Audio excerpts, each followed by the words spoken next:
Bonjour tout le monde.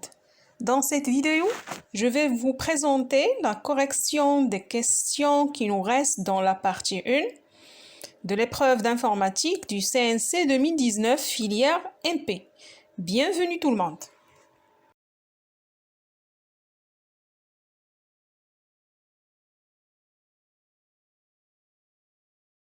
Dans cette vidéo, on va travailler avec le modèle relationnel pour expliquer les réponses aux autres questions.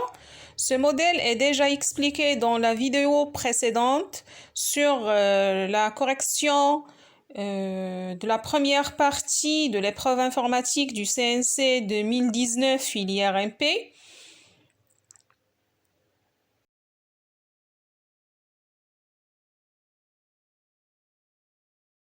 Le modèle relationnel trouvé est le suivant. Comme j'ai déjà dit, on peut le trouver en utilisant seulement l'énoncé sans passer par le modèle conceptuel de données déjà présenté dans la vidéo précédente. Comme vous voyez, ce modèle contient 3 tables: personne, groupe et membres.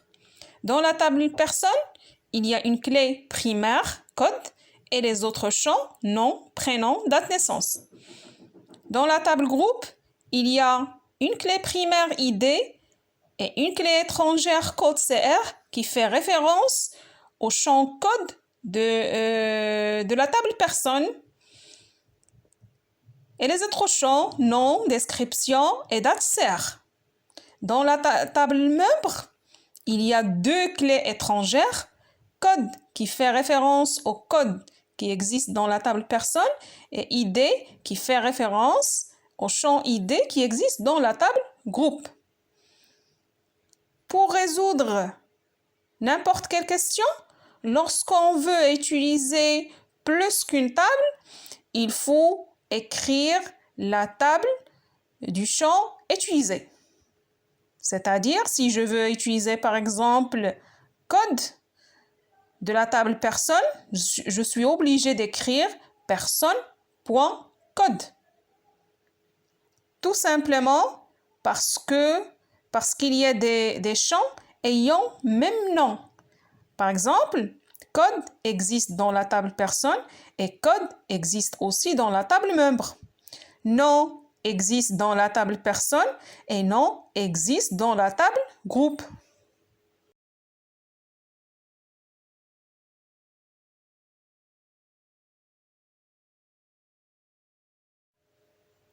La question 4 demande d'écrire la requête de la question 1.3 en algèbre relationnelle. La question 3 demande d'afficher les identifiants des groupes, les dates de création des groupes et les noms et prénoms des personnes ayant créé ces groupes. Cette question est déjà résolue dans la vidéo précédente.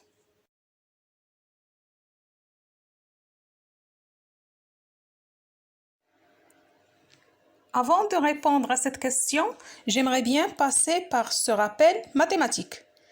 L'algèbre relationnelle est une théorie mathématique proche de la théorie des ensembles. Elle définit des opérations qui peuvent être effectuées sur des résultats. Les principes de l'algèbre relationnelle sont beaucoup utilisés par le langage SQL.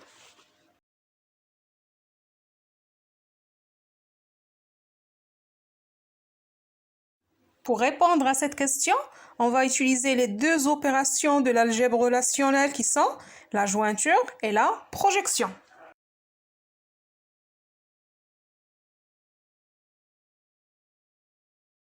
Pour cela, on va utiliser 2 opérations, la projection et la jointure. En ce qui concerne la relation de la jointure, c'est tout simplement la relation qui est écrite entre 2 parenthèses. Groupe, quand vous voyez le symbole de la jointure, personne. Avec la condition de jointure, personne.code égale groupe.code CR.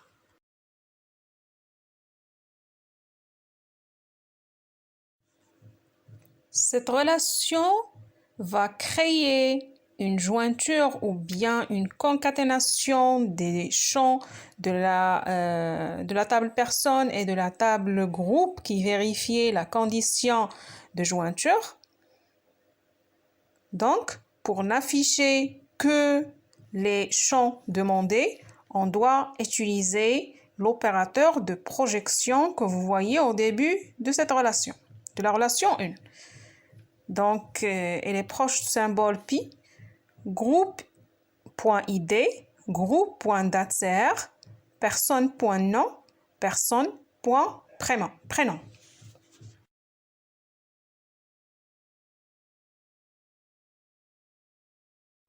La question 5 demande d'écrire la requête qui donne le résultat suivant. Les noms et les descriptions des groupes qui contiennent au moins 1000 personnes, triés dans l'ordre décroissant des nombres de personnes.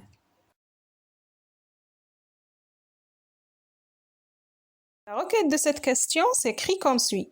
Select g.id, g.nom, g.description, count g.id as nb, from group g, membre m, where g.id égale m.id, group by g.id, having nb supérieur ou égal à 1000, order by nb des.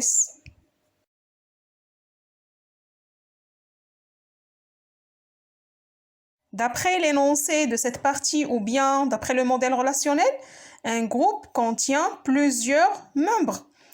Pour répondre à cette requête, donc, on va utiliser les deux tables, groupe et membres. La question nous demande d'afficher les noms et les descriptions des groupes. Donc, on va écrire tout simplement select g.nom ou bien groupe.nom, virgule, groupe.description.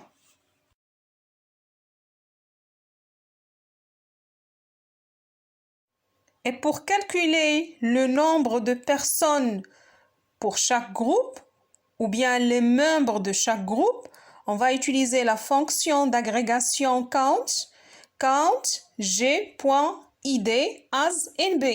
C'est comme si on va créer un champ qu'on va le nommer nb.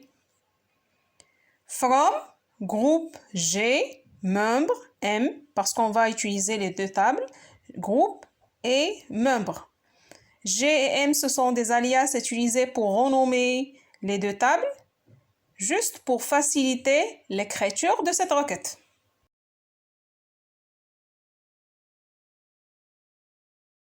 Bien sûr, on doit créer une jointure entre les deux tables en utilisant la clause where g.id égale m.id.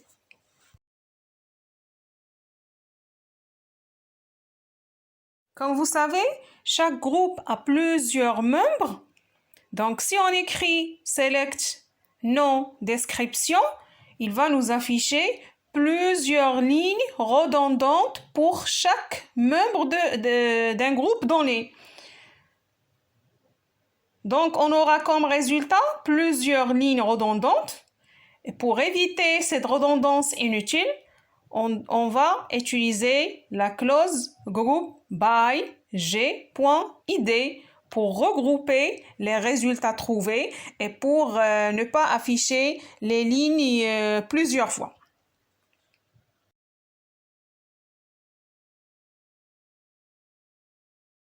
Et pour afficher les noms et les descriptions des groupes qui contiennent au moins 1000 personnes, donc on doit appliquer une condition sur les regroupements.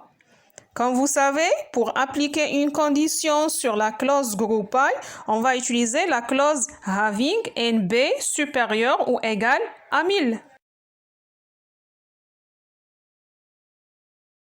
Pour afficher le résultat de la requête dans un ordre décroissant selon les nombres de personnes, on doit ajouter order by nb des. Order by c'est une clause qui permet d'ordonner des lignes selon la valeur de nb et des indique que l'ordre va se faire d'une manière décroissante.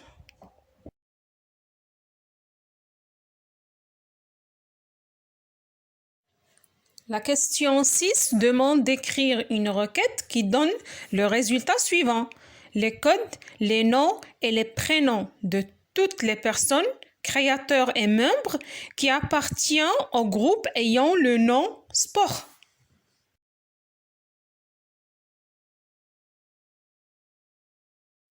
Pour répondre à cette question, la requête s'écrit comme suit. Select code, nom, prénom from person, where code in, select code CR from group, where nom égale sport. Union, select code, nom, prénom from person, where code in, select code from membre, where ID, in, select ID from group, where nom égale sport.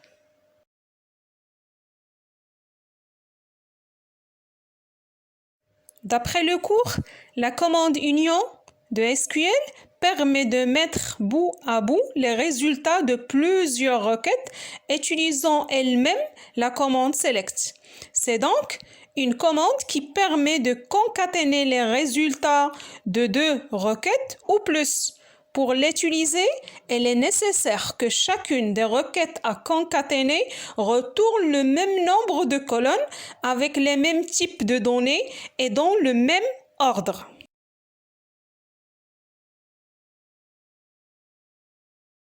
Pour afficher les codes, les noms et les prénoms de toutes les personnes, c'est-à-dire créateurs et membres, donc on va utiliser les 2 tables, groupe et membres. Donc, on est obligé, au sein de l'écriture de la requête, de créer des 2 jointures.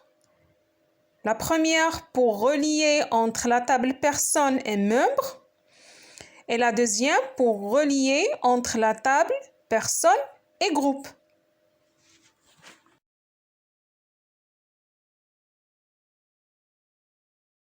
Comme vous voyez, la requête résultante est l'union des 2 sous-requêtes. La première requête, c'est une requête qui permet de sélectionner le code, le nom et le prénom des créateurs du groupe avec le nom sport. Et la deuxième sous-requête, ce sont les personnes qui sont membres du groupe qui a comme nom sport.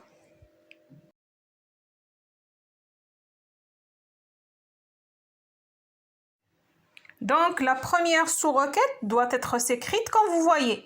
Select code nom, prénom from person, where code in.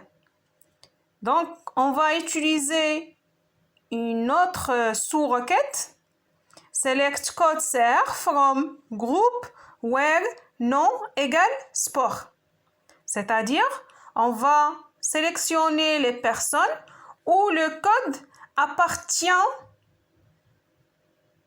au résultat d'une autre requête sur la table groupe où on a sélectionné les groupes ayant comme nom sport.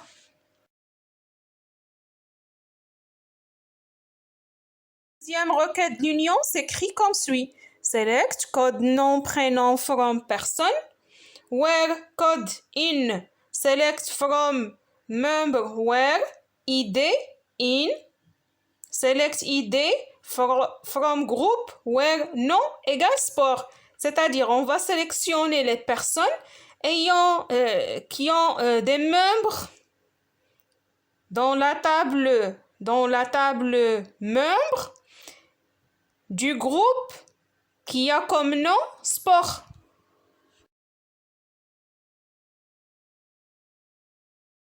La question 7 demande d'écrire une requête qui supprime les personnes qui n'appartiennent à aucun groupe.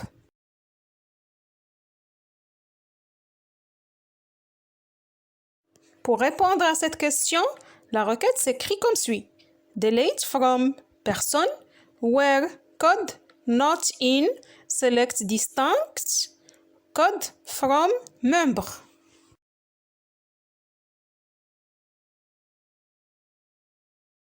Comme vous savez, une personne peut être membre de plusieurs groupes. Donc, si on veut afficher son code dans la table membre, on va écrire select code from membre. Le résultat de cette requête va nous donner des codes qui se répètent plusieurs fois. Ça dépend les groupes de chaque personne. Pour éviter cette répétition inutile, pour nous, dans notre cas, on doit utiliser distinct avant code. Si vous voyez bien la requête résultante, on doit écrire comme suit, select distinct code from membre.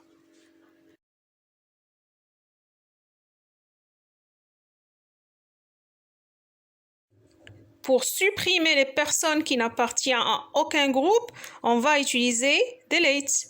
Delete permet de supprimer les lignes d'une table selon une condition. Dans notre cas, on va écrire delete from person where code not in select distinct code from membre, c'est-à-dire les personnes où les codes n'existent pas dans la table membre.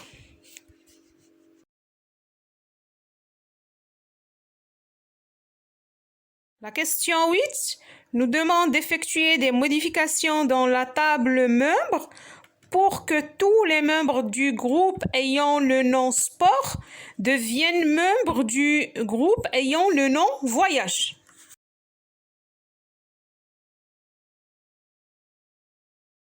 Pour répondre à cette question, on va utiliser une requête de mise à jour comme suit. Update membre, set id égale select id from group, where nom égale voyage, where id égale select id from group, where nom égale sport.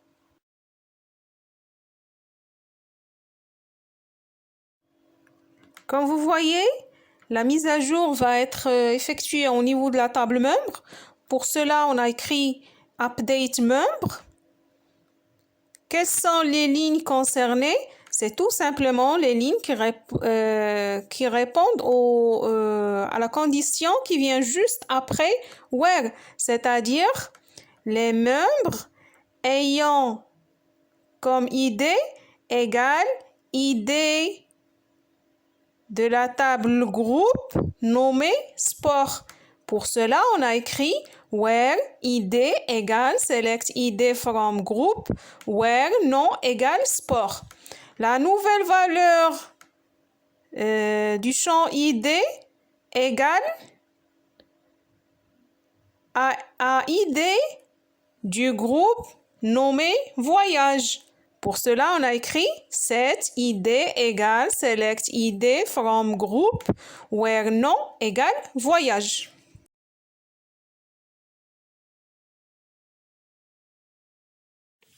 À la fin de cette vidéo, j'espère que cette correction sera utile pour vous.